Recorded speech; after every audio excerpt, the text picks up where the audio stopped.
Sheen woke up with a start, rubbing his grime-covered eyes.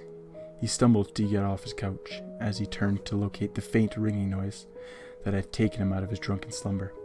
He remembered very little about the night before. He only seemed to remember the blaring music of the party he had thrown to celebrate his graduation from college. The stench of vomit and cheap beer filled the air of his dingy townhouse. As he stumbled drunkenly around his trashed living room, he noticed that the ringing had stopped earlier.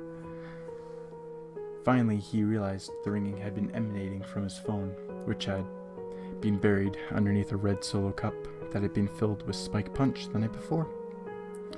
He picked up his phone and noticed 4 voicemails left by his girlfriend and fellow graduate, Andrea.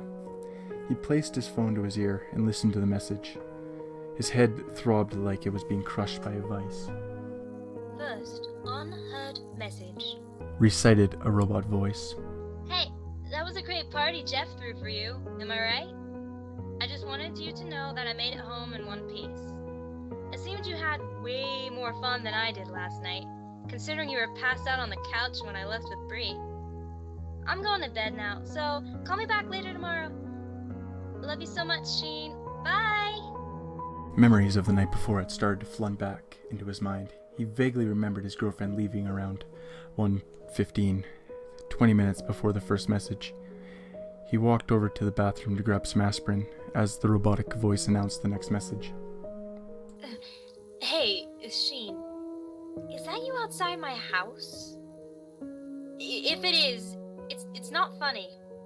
You know how easily I get scared. If it's you, just move something. Don't just stand there. As he sat back on the couch, he thought about the strangeness of the last message. Her house was way too far from anyone in a drunken state to drive to, let alone walk. Dave lived about 15 minutes from campus, and Andrea lived with her cousin, Bree, about 40 minutes from campus, which made it impossible for someone who was in the state Sheen was in to get to her place. He hesitantly continued the messages. Oh my god. I really don't think it's you. Holy hell, what is that? Sheen, I really hope that isn't you. Whatever's outside my window just turned towards me. Please, Sheen, call back. It has a mask, Sheen. Before, when I thought it was you, it was facing the street, but now it's halfway up my lawn and it's looking straight at me. It's wearing a mask, Sheen. Please call back. I need help. The shattered words of his girlfriend echoed through his head.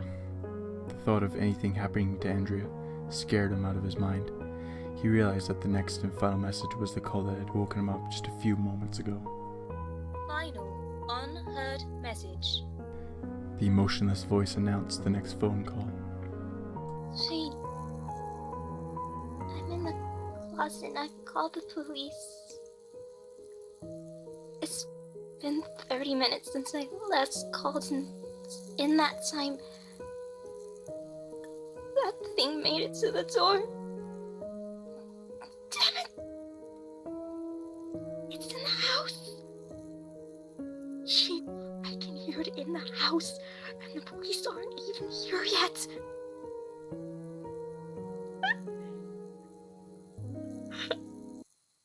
I love you so much.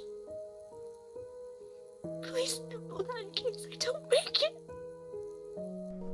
At this point in the message, tears of horror made their way down Sheen's face. I can hear it in the room. It's just outside the... Sheen couldn't believe what he had just heard. As tears streamed down his face, he noticed someone standing at the end of his driveway, facing the street.